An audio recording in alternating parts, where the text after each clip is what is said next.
পশ্চিমবঙ্গ বিধানসভা নির্বাচনের ফল ঘোষণাকে কেন্দ্র করে তৈরি হওয়া চরম উত্তেজনার অবসান ঘটতে যাচ্ছে আজ।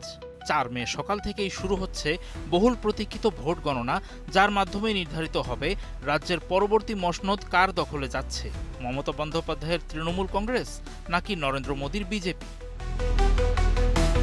দীর্ঘ ২ মাস ব্যাপী আক্রমণাত্মক প্রচার আর দফায় দফায় রেকর্ড ভোটদানের পর আজ চূড়ান্ত ফলাফল জানার দিন।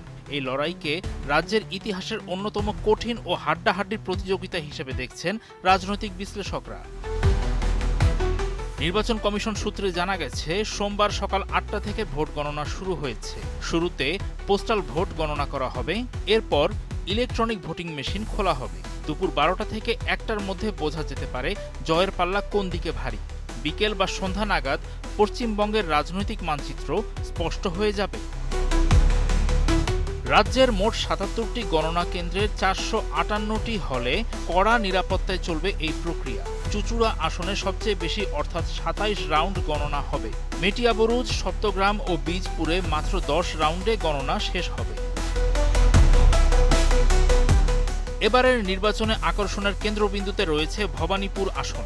সেখানে মুখ্যমন্ত্রী মমতা বন্দ্যোপাধ্যায়ের বিরুদ্ধে মূল প্রতিদ্বন্দ্বী বিরোধী দলনেতা শুভেন্দু অধিকারী। অন্যদিকে গতবারের বিতর্কিত নন্দীগ্রাম আসনের লড়াইয়ের দিকেও তাকিয়ে রয়েছে পুরো ভারত। সেখানে শুভেন্দুর বিপরীতে তৃণমূলের হয়ে লড়ছেন পবিত্র কর। বুথ ফেরত সমীক্ষাগুলো এক এক রকম ইঙ্গিত দেওয়ায় ধন্দ কাটেনি।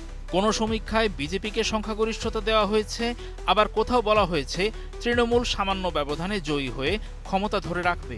তবে দুই দলই নিজেদের জয়ের ব্যাপারে শতভাগ আত্মবিশ্বাসী। শেষ পর্যন্ত মোদির ম্যাজিক নাকি মমতার লড়াই, বাংলার মানুষ কাকে বেছে নিয়েছে তার উত্তর মিলবে আর কয়েক ঘন্টার মধ্যেই।